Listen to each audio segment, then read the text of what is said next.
Good day, friends. Miloa here, and today's adventure starts with Corodan, Book 7, Chapter 6, A Journey by Boat. We will still fit in one boat, but it will not be comfortable. I do not think we should recruit any more companions, Miloa, unless you fancy swimming alongside the boat. Are you ready to continue our journey? Let us go to the boat together. I want to have a good seat and a comfortable place to rest my arm as we paddle. I have journeyed on the great river often, and know its swirls and eddies like no other elf. The river Anduin is as familiar to me as my own shadow, but it is still a journey of some days. We must stop here for the night.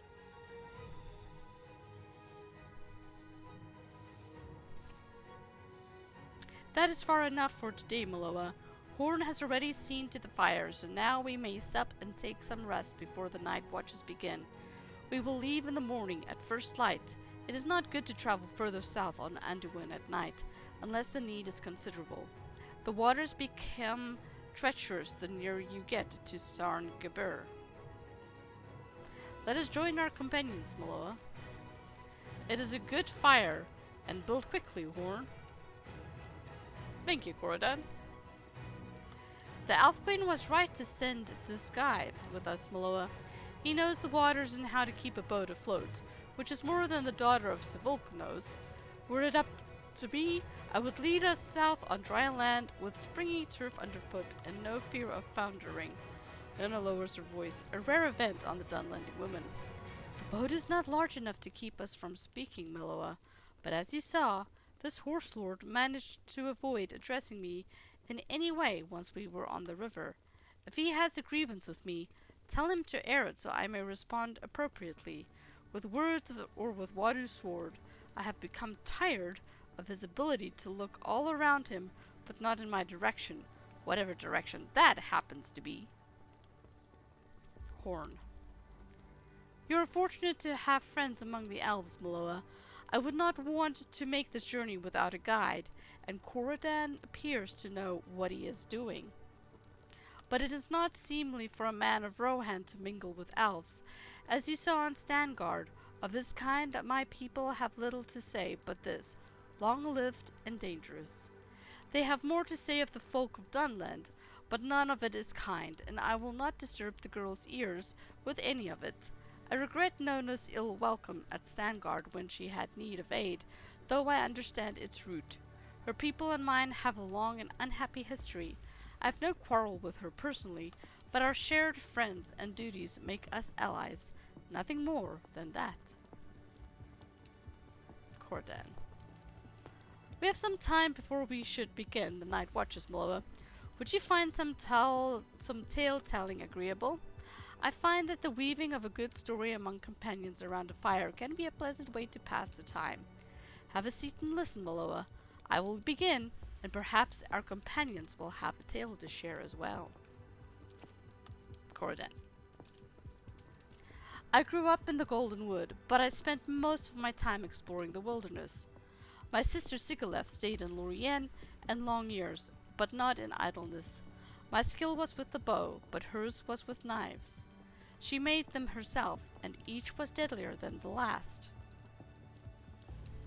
I returned from a journey once, convinced I had become the greatest of archers. Is that so?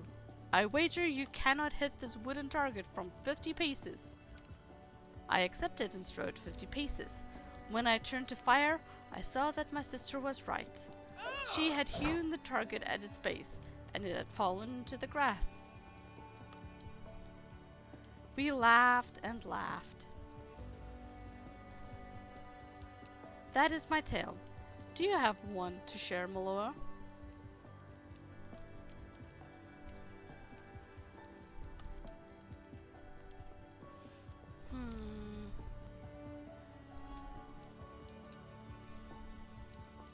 I will speak of Dol Guldur.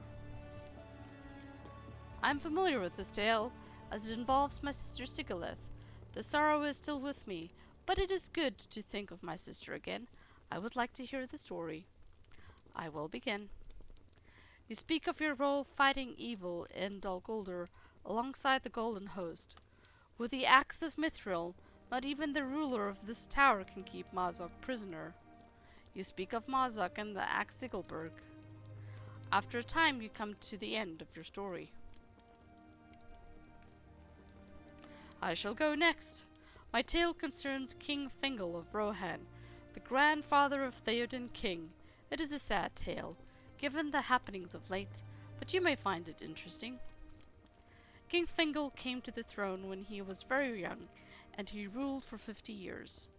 Though long, his rule was ill-starred. He was prone to greed and made many enemies. In the last winter of his reign, he was hunting north of the Entwade on a cold afternoon. An elderly woman stumbled into his camp. She was lost and hungry. "A scrap of bread, if you please, my mighty lord. I am lost and cold and hungry." "Who are you, crone, to beg for from the crown? If you seek warm food in your belly, find some churl whose bed lies unwarmed, or find some game and kill it yourself." King Fingal threw his own dagger at her feet and sent her away into the dark night. "This is the kindness of the horse lords, is it?" Horn did say Fingal was a foolish king. "He did say that, and I say he spoke true, but it does not seem an uncommon trait among the horse lords." The king's men were horrified, and they searched for the woman. They found her at dawn, frozen to death at the foot of a tall boulder, the king's dagger still in her hand. She had carved a curse into the face of the stone, along with her name, Wergende.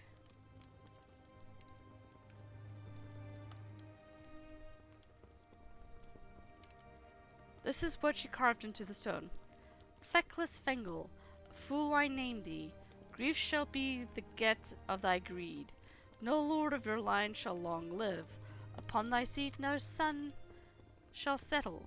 Kin and kingdom your craving hath killed, until the might of the mark is mended. Wergende."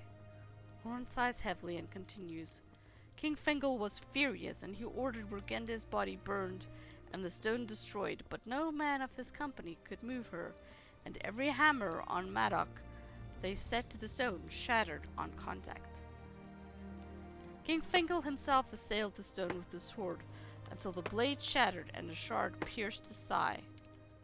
The wound festered, and King Fingal died of poisoned blood on the first day of spring. Many in Rohan thought the curse was ended, but now Prince Theodred is gone. Well, that is the end of the tale, for now. I do not have the flowery words or turns of phrase that Corridan and this man Horn have, Miloa. I write my tale in the hide of my enemies, and Wadu's sword as my quill. I have no story to tell. Everyone has a story, Nona. What is the origin of the sword you bear? The horse motive is not of your people. This sword came to my brother Wadu. He used it to slay a great beast. What was this beast? A large animal of some kind? A bear?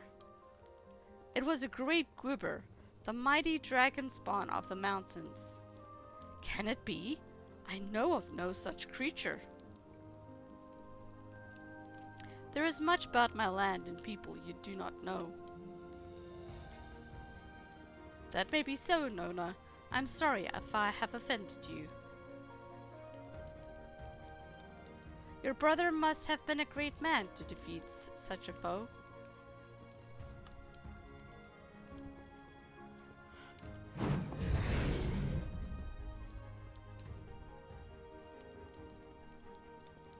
He was.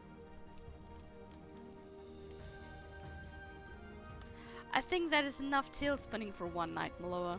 I will take the first watch, and I will wake you when it's your turn. We will set out again at first light. We will leave at first light. For now you should get some rest. In the morning we will continue our journey down the Anduin. Behold, the Argonath, the pillars of the kings.